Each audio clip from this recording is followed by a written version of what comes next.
Volviendo a la tarea, vamos a tratar de resolver el ejercicio 1 para el alumno 25. Para el caso del alumno 25, el problema 1, me dice que la resistencia de base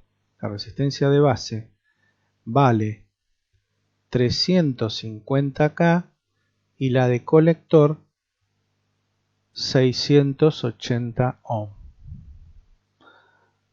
La resistencia de base de este transistor que nos da como dato es 560K y la resistencia de colector 680 ohm. Vamos entonces a resolver este ejercicio mediante el verificar. Cargamos el programa, la aplicación, y vamos a elegir este. Y para solucionar este ejercicio me interesa polarización, amplificación. Vamos a tratar de entender esta figura. Esta figura está pensada para un caso muy genérico, es decir, donde todas las fuentes son distintas y el transistor está polarizado con 3 resistencias. En este caso del ejercicio 1, en particular para el alumno 25, no hay resistencia de emisor, solo hay resistencia de base y resistencia de colector. Por otro lado, si vemos el enunciado, nos dice que hay una sola fuente, que es BCC, que a la vez también es BBB, es la misma, este cable me lo está diciendo, y que no hay fuente en el emisor, está conectado directamente a tierra. Entonces vamos a cargar los datos y a ver qué nos da. Decíamos que la fuente es 12 volt, por lo tanto está bien que acá diga 12 volt y acá diga 12 volt y que BE sea igual a 0 porque no hay fuente de emisor.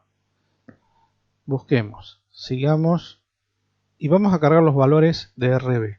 Para el alumno en particular, 25 dice que es RB 560K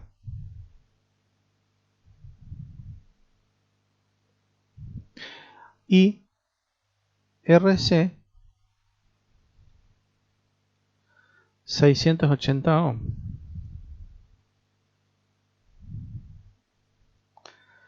Por otro lado, no hay resistencia de emisor, por lo tanto es 0.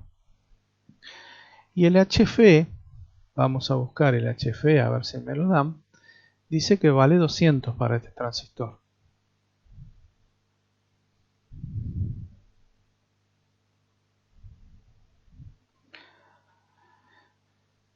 ¿Qué es lo que va a hacer ahora el programa? El programa va a hacer justamente lo que mostraba hoy el apunte sobre el procedimiento de cálculo. Va a suponer que está en la zona activa y va a tratar de calcular. Y va a buscar a ver cuánto nos da la tensión colector-emisor.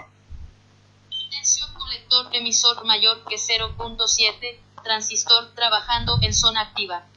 El programa mismo nos está diciendo que una vez que calculó la tensión colector-emisor, previamente calculó la corriente de base, la corriente de colector suponiendo que está en la zona activa, la corriente de emisor.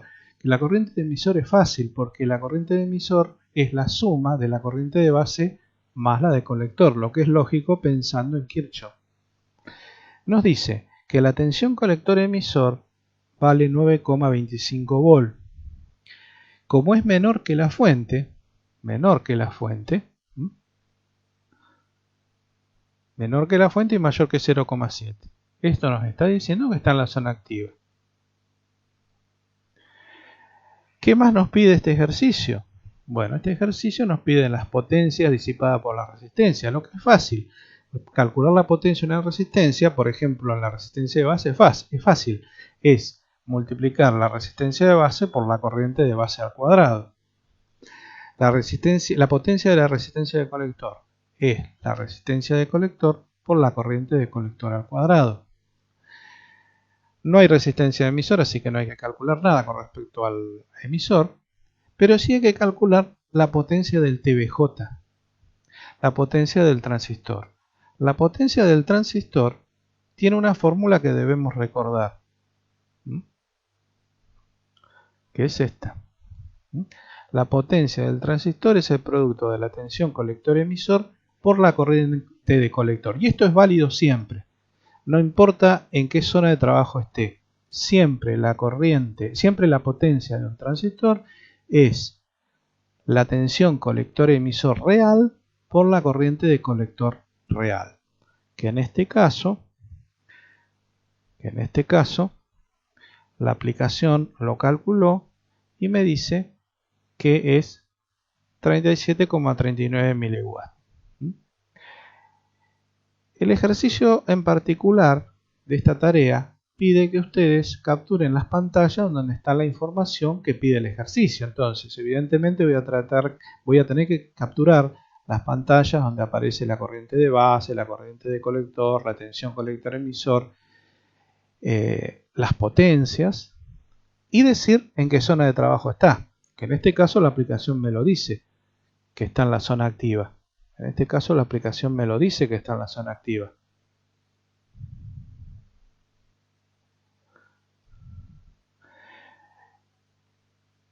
Pero yo lo sé, ¿por qué? Mediante el análisis de la tensión colector-emisor. Este ejercicio ya estaría terminado una vez que yo capturo las pantallas que me pide.